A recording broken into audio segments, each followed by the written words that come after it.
ये मस्जिद में तरावी नमाज़ पढ़ रहे थे तो वहाँ पे 5-6 लोग थे। ये इन्होंने उन पे चाकुओं से वार करे, उनके लड़के पे भी वार करे। उनके लड़के को तो थोड़ी बहुत चोट लगी है, उनको ठोर मार दिया।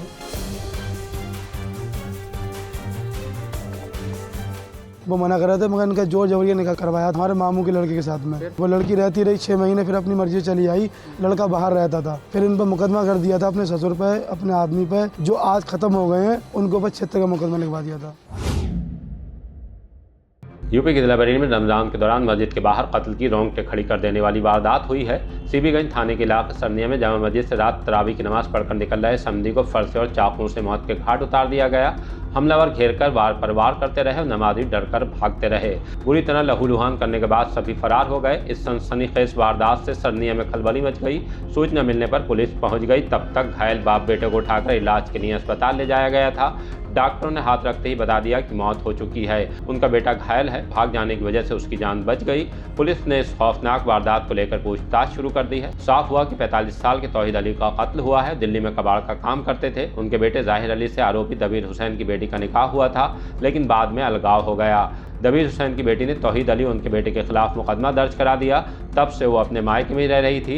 इस बात से दोनों परिवारों में तनातनी का माहौल था। उसी में रात कत्ल की बड़ी वारदात अंजाम दे दी गई। पहले आपको सुनवाते हैं कि मृतक के भांजे मोहम्मद एजाज ने पोस्टमार्टम हाउस पर द लीडर हिंदी से बातचीत में क्या कहा है। उसके बाद हमलावरों का भारतीय जनता पार्टी से कनेक्शन बताएंगे। मेरा नाम मोहम्मद इकरार है। कहाँ रहते हो? सन्निया, सीबीगंज थाना। कौन थे आपके जिनकी डेथ हुई है? ये मामू थे हमारे। ये नमाज़ पढ़ने के लिए गए थे तो मस्जिद में तरावी नमाज़ पढ़ रहे थे तो वहाँ पे इन लोगों ने, दबंगों ने मिल के 5-6 लोग थे। ये इन्होंने उन पे चाकुओं से वार करे, उनके लड़के पे भी वार करे। उनके लड़के को तो थोड़ी बहुत चोट लगी है, उनको ठोर मार दिया। क्यों मारा था? वजह क्या रही थी? वजह यही रही थी कि वो रखना नहीं चाह रहे थे। ये लोग अच्छे लोग नहीं थे। ये लोग अच्छे लोग नहीं थे। वो मना कर रहे थे मगर इनका जोर जबरिया निकाह करवाया था इनकी लड़की के साथ में। ये लड़की ने 1 साल पहले जबरिया निकाह करवाया था इनका। किसके लड़के के साथ में? हमारे मामू के लड़के के साथ में। फिर उन्होंने मना करा था कि हम नहीं रखेंगे। वो लड़की रहती रही 6 महीने, फिर अपनी मर्जी चली आई। लड़का बाहर रहता था। हाँ, लड़का बाहर रहता था। 6 महीने बाद लड़की अपनी मर्जी चली आई घर पर। फिर इन पर मुकदमा कर दिया था अपने ससुर पे, अपने आदमी पे और सब घर वालों पर कि 76 का मुकदमा लिखवा दिया था। जो आज ख़त्म हो गए हैं उनको ऊपर 76 का मुकदमा लिखवा दिया था।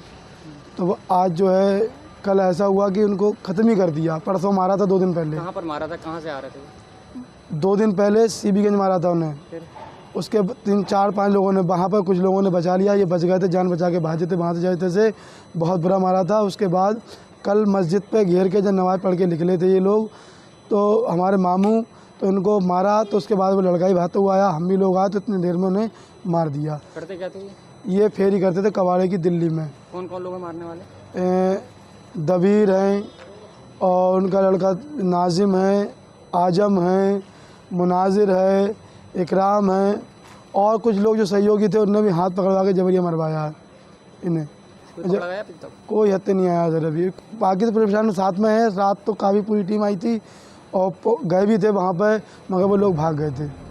पुलिस ने तहरीर के आधार पर मुकदमा दर्ज कर लिया है, लेकिन अभी सभी आरोपी फरार हैं। दबीर हुसैन भाजपा का बूथ अध्यक्ष है। उसके घर के बाहर महानगर बूथ संख्या 355 के अध्यक्ष का बोर्ड भी लगा है। खैर, मस्जिद से तरावी पढ़कर निकल रहे शख्स को कत्ल कर देने की ये बड़ी घटना है। अब पुलिस हमलावरों को गिरफ्तार करने में कितना वक्त लेती है उसके लिए इंतजार कीजिए और देखते रहिए द लीडर हिंदी, खरी बात मजबूती के साथ।